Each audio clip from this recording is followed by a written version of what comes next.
আসসালামু আলাইকুম রহমতুল্লাহি আবরাকাতু। বাংলাদেশ একটি মুসলিম প্রধান দেশ, তবে এদেশে সকল ধর্মের মানুষই শান্তিপূর্ণভাবেই বসবাস করছেন আবহমান কাল থেকেই। ভিন্ন ধর্মাবলম্বীদের সাথে উত্তম আচরণেরও নির্দেশ দিয়েছে ইসলাম। তবে তাদের ধর্মীয় কোনো কাজে অংশগ্রহণ বা তাদের ধর্মের কোনো কাজে সাহায্য করা যাবে না। পক্ষান্তরে অনেক অমুসলিমকে দেখা যায় মসজিদ মাদ্রাসায় দান করতে চায় বা করে। এখন অমুসলিমদের এই দান কি গ্রহণ করা যাবে, এ বিষয়ে ইসলাম কি বলে সেটাই জানিয়ে দেব আজকের ভিডিওতে ইনশাআল্লাহ। আর কথা না বাড়িয়ে মূল আলোচনা শুরু করা যাক। মসজিদ নির্মাণ প্রসঙ্গে হাদিস শরীফে রাসূল সাল্লাল্লাহু আলাইহি ওয়াসাল্লাম বলেছেন, যে ব্যক্তি দুনিয়ার বুকে একটি মসজিদ বানাবে, জান্নাতে আল্লাহ তাআলা তার জন্য একটি চমৎকার ঘর বানাবেন। তিরমিজি শরীফের এই হাদিসের ব্যাখ্যায় মুহাদ্দিসিনে কেরামগণ বলেন, পরিপূর্ণ মসজিদ বানানোর সামর্থ্য যাদের নেই, তারা যদি অল্প বিস্তর অর্থ দিয়ে কিংবা শ্রম অথবা পরামর্শ দিয়েও যদি মসজিদ বানাতে সহযোগিতা করে, তাহলেও আল্লাহ পাক তাদের জন্য জান্নাতে একটি ঘর বরাদ্দ করবেন। আখিরাতের অশেষ পুরস্কারের আশায় মসজিদ বানানোর কাজে শরিক হওয়াকে অনেকে পরম সৌভাগ্য মনে করে থাকে। ধনী গরিব প্রত্যেকে যার যার সামর্থ্য অনুযায়ী মসজিদ নির্মাণে অংশগ্রহণ করে থাকেন। এক্ষেত্রে একটি বিষয় খুব সতর্ক থাকা জরুরি যে মসজিদের ফান্ডে একটি হারাম পয়সাও যেন না ঢোকে। দুঃখজনক হলেও সত্য, মসজিদ কমিটির পক্ষ থেকে এই বিষয়টি এখন আর তেমন গুরুত্ব দিয়ে দেখা হয় না। মসজিদের আয়ের ব্যাপারে একটি গুরুত্বপূর্ণ প্রশ্ন তুলেছেন ফকিহরা। প্রশ্নটি মসজিদ সংশ্লিষ্ট সবার জন্য থাকা জরুরি। তাছাড়া যারা নিয়মিত মুসল্লি এবং মসজিদের সঙ্গে আন্তরিক সম্পর্ক আছে, তাদেরও বিষয়টি জানা থাকা ভালো।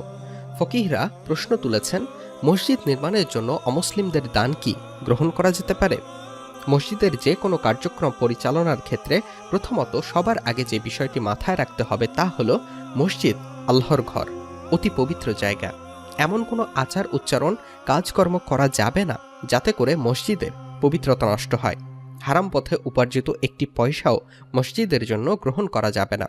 যিনি দান করেছেন তার ভাবগতি দেখে যদি নিশ্চিত হওয়া যায় দাতার মাঝে ইখলাসের অভাব আছে কিংবা জাগতিক কোনো উদ্দেশ্য অথবা অর্থ লুকিয়ে আছে, এমন ব্যক্তির হালাল পয়সাও মসজিদের জন্য নেওয়া জায়েজ নয় বলে মনে করেন অধিকাংশ ফকিহ।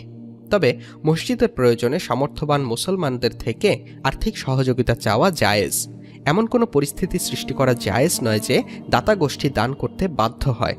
আবার কেউ দান করতে না চাইলে তাকে হেয় করা বা কটু কথা বলাও ইসলাম সমর্থন করে না।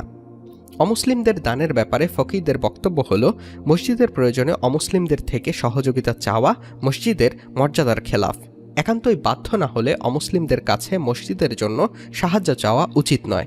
অমুসলিমরা যদি স্বেচ্ছায় মসজিদে দান করতে চায় এবং তারা যদি এটিকে ভালো কাজ মনে করে থাকে, তাহলে তাদের সহযোগিতা নেওয়াতে কোনো অসুবিধা নেই।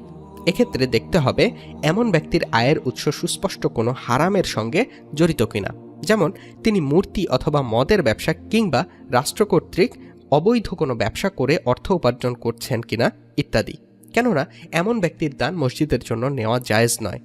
কোনো মুসলিমও যদি এ দোষে দোষী হয়, তার দানও মসজিদের জন্য নেওয়া জায়েজ নয়।